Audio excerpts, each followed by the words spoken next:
ക്രൈസ്തവ സന്യാസത്തെപ്പറ്റി ചാനലുകളിൽ കൂടി വെഡ്ഡിത്തരങ്ങൾ വിളമ്പുന്നവർക്കുള്ള മറുപടി. Sister Sonia Teres, DSJ. അലങ്കാരത്തിന് എടുത്തണിയുന്ന ആഭരണം പോലെ സന്യാസ വസ്ത്രം അണിയുന്നവരും പണ്ഡിതന്മാർ എന്ന് നടിക്കുന്നവരും ലോകത്തിലുള്ള എല്ലാ കാര്യങ്ങളിലും അഭിപ്രായം പറയുകയും ചെയ്യുന്നവരും ചാനലുകളിലും സമൂഹ മാധ്യമങ്ങളിലും വാതോരാതെ വിളിച്ചു കൂവുകയും എഴുതിപ്പിടിപ്പിക്കുകയും ചെയ്യുന്ന പൊട്ടത്തരങ്ങൾ അല്ല ക്രൈസ്തവ സന്യാസം. ക്രിസ്തുവിന് വേണ്ടി ജീവിതം മാറ്റിവെക്കാൻ സ്ത്രീകൾ എന്ന് തുടങ്ങിയതാണ് എന്ന് ചുവടെ വിവരിക്കാം. ക്ഷമയോടെ ഒന്ന് കേൾക്കുക. മനുഷ്യനായി അവതരിച്ച ക്രിസ്തു തന്റെ പരസ്യ ജീവിതകാലത്ത് സ്ത്രീകളെ തന്നിൽ നിന്ന് അകറ്റി നിർത്തുന്നത് നമുക്ക് കാണാൻ കഴിയില്ല. മൃതശരീരത്തെ തൊടുന്നവൻ അശുദ്ധനാണെന്ന കാഴ്ചപ്പാടുള്ള ഒരു സമൂഹത്തിൽ ക്രിസ്തു മരിച്ചുപോയ ഒരു ബാലികയുടെ ശരീരത്തെ തൊട്ട് അവളെ ജീവിതത്തിലേക്ക് തിരികെ കൊണ്ടുവരുന്നത് സുവിശേഷകന്മാർ രേഖപ്പെടുത്തിയിട്ടുണ്ട്. അതുപോലെ തന്നെ രക്തസ്രാവമുള്ള ഒരു സ്ത്രീ സമൂഹ മധ്യത്തിലേക്ക് കടന്നുവന്ന് അവന്റെ വസ്ത്രത്തിന്റെ വിളുമ്പിൽ സ്പർശിക്കുവാൻ നിന്നുകൊടുക്കുന്ന ക്രിസ്തുവിനെ തിരുവചനത്തിൽ നമുക്ക് കണ്ടെത്താം. സമൂഹം പാപിയെന്ന് മുദ്രകുത്തിയ ഒരുവൾ സ്വന്തം കണ്ണീര് കൊണ്ട് അവന്റെ പാദങ്ങൾ കഴുകുവാൻ അവൻ ഇരുന്നു കൊടുക്കുമ്പോൾ ക്രിസ്തുവിന്റെ ആ പ്രവൃത്തി ഇഷ്ടപ്പെടാതെ അവന് ചില വിശേഷണങ്ങൾ നൽകുന്ന ഒരു സമൂഹത്തെയും സുവിശേഷത്തിൽ നമുക്ക് കാണാം. എന്നിട്ടും തനിക്ക് ചുറ്റുമുള്ള സ്ത്രീകളോട് തന്നിൽ നിന്ന് അകന്നു പോകുവാനോ തന്നെ അനുഗമിക്കാൻ പാടില്ലെന്നോ അവൻ ഒരിക്കലും പറഞ്ഞിട്ടില്ല. കാരണം ക്രിസ്തുവിന് സ്ത്രീയും പുരുഷനും ഒരുപോലെയാണ്, ഒരു നാണയത്തിന്റെ രണ്ട് വശങ്ങൾ പോലെ. തന്നോട് കൂടെയായിരിക്കുവാൻ വേണ്ടി അവൻ തിരഞ്ഞെടുത്ത 12 പേരിൽ ഒരുവൻ സ്നേഹത്തിന്റെ പ്രതീകമായ ചുംബനത്താൽ അവനെ ഒറ്റിക്കൊടുക്കുകയും മറ്റൊരുവൻ 3 പ്രാവശ്യം അവനെ തള്ളിപ്പറയുകയും ബാക്കി എല്ലാവരും അവനെ ഉപേക്ഷിച്ച് ഓടിപ്പോവുകയും ചെയ്തപ്പോഴും ഒരു കണ്ണേറ് ദൂരത്ത് അവനെ അനുഗമിച്ചുകൊണ്ട് അവന്റെ നൊമ്പരത്തിൽ പങ്കുചേർന്നത് ഏതാനും സ്ത്രീകൾ മാത്രമായിരുന്നു. കുരിശും വഹിച്ചുകൊണ്ടുള്ള കാൽവരി യാത്രയിൽ അലറി വിളിക്കുന്ന പുരുഷന്മാരെ വകഞ്ഞുമാറ്റി രക്തം വാർന്നൊഴുകുന്ന അവന്റെ മുഖമൊന്ന് തുടച്ചു കൊടുക്കുവാൻ ചങ്കൂറ്റത്തോടെ മുമ്പോട്ട് വന്നത് ഒരു സ്ത്രീയായിരുന്നു. അതികഠിനമായ പീഡാസഹന യാത്രയിൽ അവനെ നോക്കി നെഞ്ചുരുകി കരയാനും സ്ത്രീകൾ മാത്രമേ ഉണ്ടായിരുന്നുള്ളൂ. തന്നോടുള്ള ആ സ്ത്രീകളുടെ ഹൃദയത്തിലെ സ്നേഹത്തിന്റെ അഗ്നിയെ കെടുത്താൻ ലോകത്തിലെ ഒരു ക്രൂരതയ്ക്കും സാധിക്കില്ല എന്ന് ക്രിസ്തുവിന് തന്നെ നല്ല ബോധ്യമുണ്ടായിരുന്നത് കൊണ്ടായിരിക്കാം യഹൂദ സമൂഹത്തിന്റെ സംസ്കാരത്തിന് വിപരീതമായി തന്നോട് കൂടെയായിരിക്കാൻ ക്രിസ്തു അവരെയും അനുവദിച്ചത്. ശിഷ്യന്മാർ പോലും ഭയന്ന് വിറച്ച് ഒളിച്ചിരുന്നപ്പോൾ ആഴ്ചയുടെ 1-ാം ദിവസം അതിരാവിലെ ഇരുട്ടത്ത് ഒരു സ്ത്രീ ക്രിസ്തുവിന്റെ ശവകുടീരത്തിലേക്ക് ധൈര്യപൂർവ്വം കടന്നു ചെല്ലുന്നതും അവന്റെ ശരീരം അവിടെ കാണാതെ വരുമ്പോൾ പരിഭ്രാന്തിയോടെ ആ കല്ലറയുടെ വെളിയിൽ കരഞ്ഞുകൊണ്ട് നിൽക്കുന്നതും വിശുദ്ധ യോഹന്നാൻ തന്റെ സുവിശേഷത്തിൽ 20-ാം അധ്യായത്തിൽ എടുത്തു കാണിക്കുന്നു. മരണത്തിന് പോലും കെടുത്താനാകാത്ത ആ സ്നേഹാഗ്നിക്ക് മുമ്പിലാണ് ഉദിതനായ ക്രിസ്തു ആദ്യം തന്നെ വെളിപ്പെടുത്തുന്നത്.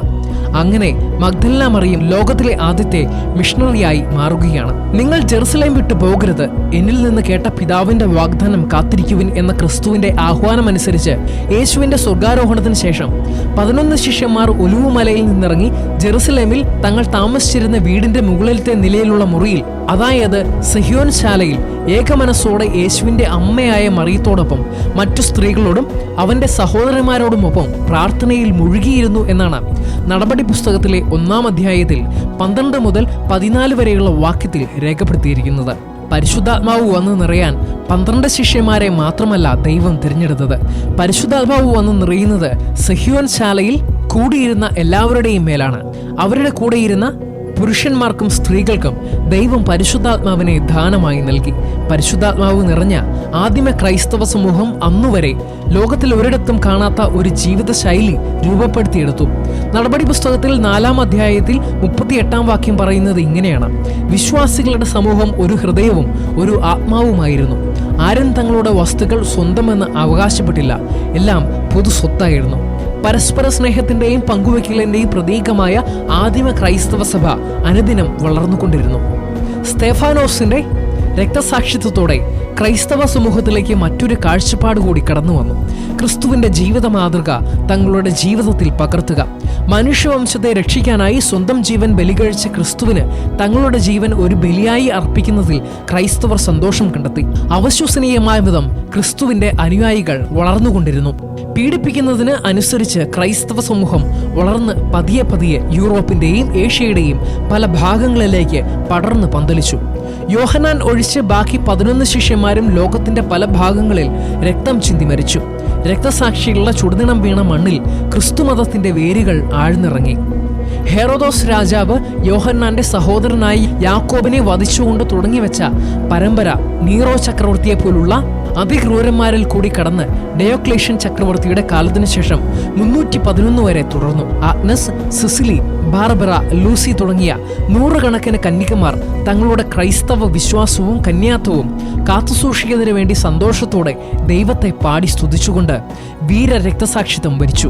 AD 313 റോമൻ ചക്രവർത്തിയായ കോൺസ്റ്റന്റൈൻ ഒന്നാമൻ റോമ സാമ്രാജ്യത്തിൽ മതസ്വാതന്ത്ര്യം അനുവദിച്ചുകൊണ്ട് മിലാൻ വിളംബരം പുറപ്പെടുവിച്ചതോടെ ക്രിസ്ത്യാനികൾക്ക് സ്വന്തം വിശ്വാസം കാത്തുസൂക്ഷിക്കാൻ പീഡനങ്ങൾ ഏൽക്കേണ്ടതിന്റെ ആവശ്യകത ഇല്ലാതായി. സമൂഹത്തിൽ ക്രൈസ്തവർ അംഗീകരിക്കപ്പെടുകയും പലപ്പോഴും ധാരാളം ക്രിസ്ത്യാനികൾ അധികാര സ്ഥാനങ്ങളിൽ എത്തിച്ചേരുകയും ചെയ്തു. ഈ പുതിയ ജീവിത രീതിയിൽ താല്പര്യമില്ലാതെ പുരുഷന്മാരും സ്ത്രീകളും അടങ്ങിയ ഒരുപറ്റം ക്രിസ്ത്യാനികൾ മരുഭൂമി തേടി യാത്രയാവുകയും അവിടെ ഏകാന്തതയിലും പ്രാർത്ഥനയിലും ധ്യാനത്തിലും പ്രായശ്ചിത്തത്തിലും മുഴുകി ജീവിക്കാൻ തുടങ്ങി. അവരുടെ ജീവിത രീതിയിൽ ആകൃഷ്ടരായി അനേകം ക്രിസ്ത്യാനികൾ അവരെ അനുഗമിക്കാൻ തുടങ്ങി. പുരുഷന്മാർ ഭൂമിയുടെ ഏകാന്തതയിൽ ജീവിച്ചപ്പോൾ പലപ്പോഴും സ്ത്രീകൾ ഒരു സമൂഹമായാണ് ജീവിച്ചു പോന്നത്. ഇതിന് തെളിവായി അലക്സാണ്ട്രിയയിലെ സഭാപിതാവായ അത്തനാസിയൂസ് മരുഭൂമിയിലെ വിശുദ്ധ അന്തോണീസിന്റെ ജീവചരിത്രത്തിൽ രേഖപ്പെടുത്തിയിരിക്കുന്നത് ഇങ്ങനെയാണ്. ഉത്തര ഈജിപ്തിലെ കോമ എന്ന സ്ഥലത്ത് ധനിക ഭൂ ഉടമകളുടെ മകനായി ജനിച്ച അന്തോണീസിന് 18-ാം വയസ്സിൽ തന്റെ മാതാപിതാക്കളെ നഷ്ടപ്പെട്ടു. പരിപൂർണത തേടാൻ ആഗ്രഹിക്കുന്നെങ്കിൽ നിനക്കുള്ളതെല്ലാം വിറ്റ് കിട്ടുന്ന പണം ദരിദ്രർക്ക് കൊടുത്തിട്ട് എന്നെ അനുഗമിക്കുക എന്ന യേശുവിന്റെ ആഹ്വാനത്തിൽ ആകൃഷ്ടനായി തന്റെ കുടുംബസ്വത്ത് മുഴുവൻ പാപങ്ങൾക്കും അയൽക്കാർക്കുമായി വീതിച്ചു കൊടുത്തു. ഒപ്പം തന്റെ ഏക സഹോദരിയെ അടുത്തുള്ള ഒരു ക്രൈസ്തവ കന്യകാ സമൂഹത്തിൽ ആക്കിയ ശേഷമാണ് നാഗരിക സംസ്കാരത്തിൽ നിന്ന് പൂർണ്ണമായും അകന്ന് മരുഭൂമിയിൽ വാസമുറപ്പിക്കാൻ അദ്ദേഹം യാത്രയാകുന്നത്. AD 330-കളിൽ കോൺസ്റ്റന്റൈൻ ചക്രവർത്തിയുടെ മകൾ കോൺസ്താൻസിയ റോമിൽ വിശുദ്ധ ആഗ്നസിന്റെ ബസലിക്കയോട് ചേർന്ന് കന്യകൾക്ക് വേണ്ടി ഒരു സമൂഹം പണി കഴിപ്പിച്ചു എന്ന് ഇറ്റാലിയൻ ചരിത്ര രേഖകളിലുണ്ട്. ഈജിപ്തിലെ മരുഭൂമികളിൽ കഴിഞ്ഞിരുന്ന സന്യാസികളെ അന്നത്തെ ശ്രേഷ്ഠനായ പക്കോമിയൂസ് ഒരുമിച്ച് കൂട്ടുകയും സമൂഹ ജീവിതത്തിന് തുടക്കം കുറിക്കുകയും ചെയ്തു. മരുഭൂമികളിൽ ചിതറിക്കിടന്നിരുന്ന ഏകാന്തവാസികളെ സമൂഹമായി ജീവിക്കാൻ സഹായിച്ചത് വിശുദ്ധ പക്കോമൂസിന്റെ പരിശ്രമം മൂലമാണ്. 5-ാം നൂറ്റാണ്ടിൽ ഇറ്റലിയിലെ നോർച്ചയിൽ വിശുദ്ധ ബെനഡിക്റ്റ് സന്യാസികളുടെ പെരുമാറ്റച്ചട്ടങ്ങൾ അടങ്ങിയ ഒരു നിയമം എഴുതിയുണ്ടാക്കി. 1200-കളിൽ ഇറ്റലിയിലെ അസീസി എന്ന പട്ടണത്തിലെ ഒരു സമ്പന്ന കുടുംബത്തിൽ പിറന്ന ഫ്രാൻസിസ് എന്ന യുവാവിന് ദൈവം നൽകിയ ഒരു ഉൾവിളിയുടെ അടിസ്ഥാനത്തിൽ അദ്ദേഹം വിപ്ലവകരമായ ഒരു ചുവടുവയ്പ്പാണ് നടത്തിയത്. അന്നുവരെ ഉണ്ടായിരുന്ന സന്യാസ ജീവിതത്തിൽ നിന്ന് വളരെ വ്യത്യസ്തമായി ദാരിദ്ര്യത്തെ വധുവായി സ്വീകരിച്ച ഫ്രാൻസിസ് അസീസിയുടെ പരിസര പ്രദേശങ്ങളിൽ ചുറ്റി നടന്ന് ക്രിസ്തുവിന്റെ സുവിശേഷം പ്രസംഗിക്കാൻ തുടങ്ങി. സ്നേഹത്തിന്റെയും സമാധാനത്തിന്റെയും ഈ സന്ദേശങ്ങളിൽ ആകൃഷ്ടരായി അനേകം ചെറുപ്പക്കാർ ഫ്രാൻസിസിനെ അനുഗമിക്കാൻ തുടങ്ങി. തന്നെ അനുഗമിക്കുന്നവരുടെ എണ്ണം വർദ്ധിച്ചപ്പോൾ ഫ്രാൻസിസ് അവർക്കായി ഒരു നിയമാവലി എഴുതിയുണ്ടാക്കി. അവരെ ചെറിയ സന്യാസിനികൾ എന്ന് വിളിക്കുകയും ചെയ്തു. ആദ്യം വളരെ ബുദ്ധിമുട്ടിയാണെങ്കിലും ഇന്നസെന്റ് മൂന്നാമൻ മാർപ്പാപ്പയ്ക്ക് ദൈവം നൽകിയ ഒരു ദിവ്യ സ്വപ്നം കാരണം ഫ്രാൻസിസിന്റെ ചെറിയ സന്യാസിനികളുടെ സഭയ്ക്കും നിയമാവലിക്കും തിരുസഭയുടെ അംഗീകാരം ലഭിച്ചു. ഫ്രാൻസിസിന്റെ കളിക്കൂട്ടുകാരിയായിരുന്ന ക്ലാരയും തന്റെ സമ്പന്ന കുടുംബം ഉപേക്ഷിച്ച് ഫ്രാൻസിസിനെ അനുഗമിച്ചതുവഴി ധാരാളം യുവതികളും ക്ലാരയെ പിന്തുടർന്നു. അങ്ങനെ സ്ത്രീകൾക്കായുള്ള ഒരു പുതിയ സന്യാസ സഭ ഉടലെടുത്തു.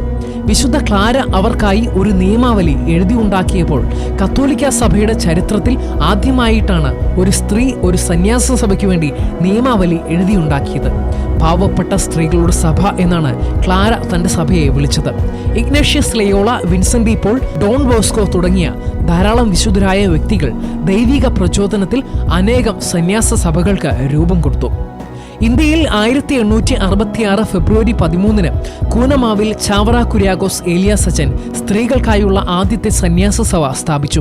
1948 മദർ തെരേസ നീലവരയുള്ള വെള്ള കോട്ടൺ സാരി ഉടുത്ത് കൊൽക്കത്തയിലെ തെരുവിലെ പാവങ്ങളുടെ ഇടയിലേക്ക് ഇറങ്ങിച്ചെന്ന് അവരെ ശുശ്രൂഷിച്ചുകൊണ്ട് മറ്റൊരു മാറ്റത്തിന് തുടക്കം കുറിച്ചു. കൊൽക്കത്തയിലെ തെരുവുകളിൽ ജോലി ചെയ്തിരുന്ന സ്ത്രീകളുടെ വേഷമായിരുന്നു മദർ തെരേസ തന്റെ സന്യാസ സഭയ്ക്കു വേണ്ടി തിരഞ്ഞെടുത്തത്. ഒരു പറ്റം സ്ത്രീകൾ കൊൽക്കത്തയിലെ തെരുവുകളിലെ മാലിന്യങ്ങൾ വൃത്തിയാക്കിയപ്പോൾ മദർ തെരേസയും സഹസഹോദരിമാരും ആ തെരുവുകളിൽ കിടന്നിരുന്ന അനേകായിരം മനുഷ്യമക്കളുടെ ശരീരത്തിലെയും ആത്മാവിലെയും മാലിന്യങ്ങൾ തുടച്ചു നീക്കി. സുവിശേഷത്തിൽ യേശു നേരിട്ട് ഒരു സ്ത്രീയെയും ശിഷ്യയായി തിരഞ്ഞെടുക്കുന്നില്ലെങ്കിലും പാപത്തിന്റെ പിടിയിലവർന്ന മനുഷ്യമക്കളെ രക്ഷിക്കാനായി സ്വർഗം വിട്ട് ഭൂമിയിലേക്ക് കടന്നു വന്ന ദൈവത്തിന് ആദ്യമായി ജീവനും ജീവിതവും മാറ്റിവെച്ചത് ഒരു സ്ത്രീയായിരുന്നു. മേരി എന്ന നസ്രത്തിലെ പെൺകുട്ടി തുടങ്ങിവെച്ച ആ പാരമ്പര്യം പിന്നീട് അനേകായിരം സ്ത്രീകൾ ഇന്നും ലോകത്തിന്റെ പല ഭാഗങ്ങളിലും തുടർന്നുകൊണ്ടേയിരിക്കുന്നു. സ്ത്രീകൾ ക്രിസ്തുവിനെ അനുഗമിക്കാൻ വേദപുസ്തകത്തിൽ ഒരിടത്തും പറഞ്ഞിട്ടില്ല. പിന്നെ എന്തിന് സ്ത്രീകൾ അവരുടെ ജീവിതം പാഴാക്കണം എന്ന ചോദ്യം പലപ്പോഴും പലരും ചോദിക്കാറുണ്ട്. എന്നാൽ ദൈവരാജ്യത്തിനായി സ്വന്തം ജീവിതം മാറ്റിവെക്കുന്നവർ ദൈവത്തിന്റെ കൃപ മൂലമാണെന്ന് ക്രിസ്തു വ്യക്തമാക്കുന്നത് വിശുദ്ധ മത്തായി തന്റെ സുവിശേഷത്തിൽ എടുത്തു കാണിക്കുന്നു. ഒരിക്കൽ ക്രിസ്തുവിന്റെ ശിഷ്യന്മാർ വിവാഹ ജീവിതം കഴിക്കാതെ ഇരിക്കുന്നതല്ലല്ലോ നല്ലതെന്ന് ക്രിസ്തുവിനോട് ചോദിക്കുമ്പോൾ യേശു ഇങ്ങനെ പറയുകയുണ്ടായി: കൃപ ലഭിച്ചവർക്കല്ലാതെ മറ്റാരും ഈ ഉപദേശം ഗ്രഹിക്കുന്നില്ല. എന്നാൽ ഷണ്ഡരായി ജനിക്കുന്നവരുണ്ട്, മനുഷ്യരാൽ ഷണ്ഡരാക്കപ്പെടുന്നവരുണ്ട്, സ്വർഗരാജ്യത്തെ പ്രതി തങ്ങളെ തന്നെ ഷണ്ഡരാക്കുന്നവരുണ്ട്. ഗ്രഹിക്കാൻ കഴിവുള്ളവർ ഗ്രഹിക്കട്ടെ. സന്യാസം എന്നാൽ യേശു സ്വന്തം ജീവിത മാതൃക വഴി മനുഷ്യവംശത്തോട് പ്രഘോഷിച്ച സുവിശേഷത്തിന് അനുസൃതമായി ബ്രഹ്മചര്യം, ദാരിദ്ര്യം, അനുസരണം എന്നീ മൂല്യങ്ങൾ ജീവിതത്തിൽ പ്രാവർത്തികമാക്കിക്കൊണ്ട് ക്രിസ്തുവിനായി ജീവനെയും ജീവിതത്തെയും മാറ്റിവെക്കുക എന്നതാണ് ബ്രഹ്മചര്യം. 33 വർഷക്കാലം ഈ ഭൂമിയിൽ ജീവിച്ചിട്ടും ഒരു സ്ത്രീയെ സ്വന്തമാക്കാനോ തന്റേതായ ഒരു കുടുംബം പടുത്തുയർത്താനോ യേശു ശ്രമിക്കുന്നില്ല. സഹോദരനായി, കൂട്ടുകാരനായി, ഗുരുവായി, എല്ലാവർക്കും എല്ലാമായി അവൻ മാറുന്നു. എന്നാൽ ആർക്കും സ്വന്തമല്ലാതാനും വിഭജിക്കപ്പെടാത്ത ഒരു ഹൃദയവും ശരീരവുമായി സ്വതന്ത്രമായ ഒരു മനസ്സിനും വളരെ വിശാലമായ ഒരു ഹൃദയത്തിന്റെ ഉടമയുമായി അവൻ തീർന്നു. ദാരിദ്ര്യം. സകല സൃഷ്ടികളുടെയും നാഥനായ ദൈവം ഭൂമിയിലേക്ക് പിറന്നു വീഴുമ്പോൾ ഒരു ഭവനം പോലും അവനായി വാതിൽ തുറക്കുന്നില്ല. ദരിദ്രരിൽ ദരിദ്രനായി ഒരു പുൽത്തൊട്ടിയിൽ അവൻ പിറന്നു വീഴുന്നു. സ്വന്തമായി ഒന്നും അവന്റെ ജീവിതത്തിൽ കരുതി വെക്കുന്നില്ല. സ്വന്തം തല ചായ്ക്കാൻ പോലും ഒരിടമില്ല. ഭൂമിക്കും ആകാശത്തിനും മധ്യത്തിൽ ഒരു മരത്തിൽ തൂങ്ങി മരിക്കുന്നു. അരിമത്തിയക്കാരൻ ജോസഫ് വെച്ചു നീട്ടിയ കാരുണ്യത്താൽ ക്രിസ്തുവിന്റെ ശരീരം ഒരു ഗുഹയിൽ സംസ്കരിക്കുമ്പോൾ ഒരു ഗുഹയിൽ തുടങ്ങിയ അവന്റെ ജനനം മറ്റൊരു ഗുഹയിൽ തീരുന്ന അന്ത്യവിശ്രമവും ഏകദേശം ഒരുപോലെയാകുന്നു. അനുസരണം. സൃഷ്ടാവായ ദൈവം നസ്രത്തിലെ ഒരു കുടുംബത്തിൽ തന്റെ സൃഷ്ടികളായ ഒരു പുരുഷനും സ്ത്രീക്കും കീഴ്പ്പെട്ട് ജീവിക്കുന്നു. ആ എളിമ നിറഞ്ഞ അനുസരണമാണ് ഇന്ന് ഓരോ ക്രൈസ്തവ സന്യാസികളും തങ്ങളുടെ ജീവിതത്തിൽ പ്രാവർത്തികമാക്കാൻ ശ്രമിക്കുന്നത്. 2000 വർഷങ്ങൾക്ക് മുമ്പ് ഒരു സ്ത്രീയുടെ ഹൃദയത്തിൽ ക്രിസ്തു കൊളുത്തിയ ആ സ്നേഹനിയെ കെടുത്താൻ ഭൂമിയിലുള്ള ഏതെങ്കിലും ശക്തിക്കോ സംഘടനകൾക്കോ പ്രസ്ഥാനങ്ങൾക്കോ അല്ലെങ്കിൽ താനും ദൈവവുമായുള്ള ഉടമ്പടിയിൽ ഉടച്ചിൽ സംഭവിച്ച ആർക്കെങ്കിലും സാധിക്കുമോ? ക്രൈസ്തവ വിശ്വാസവും കന്യാത്വവും കാത്തുസൂക്ഷിക്കുന്നതിനായി രക്തസാക്ഷിത്വം വരിച്ച അനേകം കന്യകകളുടെ ചുടുകണം വീണ ഒരു ഭൂമിയിലിരുന്നാണ് ഞാൻ സന്യാസത്തെക്കുറിച്ച് പറയുന്നത്. ചങ്ക് പറിച്ച് കാട്ടിയാലും ചെമ്പരത്തിപ്പൂവാണെന്ന് പറയുന്ന ഒരു സമൂഹം ലോകത്തിന് മനസ്സിലാക്കാൻ ബുദ്ധിമുട്ട് ഉള്ളതാണെങ്കിലും ക്രൈസ്തവ സന്യസ്തരുടെ വിശ്വാസവും ജീവിത രീതിയും കാത്തുസൂക്ഷിക്കാൻ സന്യാസ ജീവിതത്തിൽ ഏറ്റവും വലിയ മാതൃകയായ ക്രൂശിതനായ ക്രിസ്തുവിലേക്ക് കണ്ണുകൾ ഉയർത്താൻ ഓരോ സന്യാസിനിക്കും കഴിയണം. നിന്ദനവും അവഹേളനവും അവനും ഏറ്റുവാങ്ങിയിട്ടുണ്ട്. അവൻ കടന്നുപോകാത്ത ഒരു ദുരിതവും നമ്മെ തേടി വരില്ല. Christian times, Kottayam.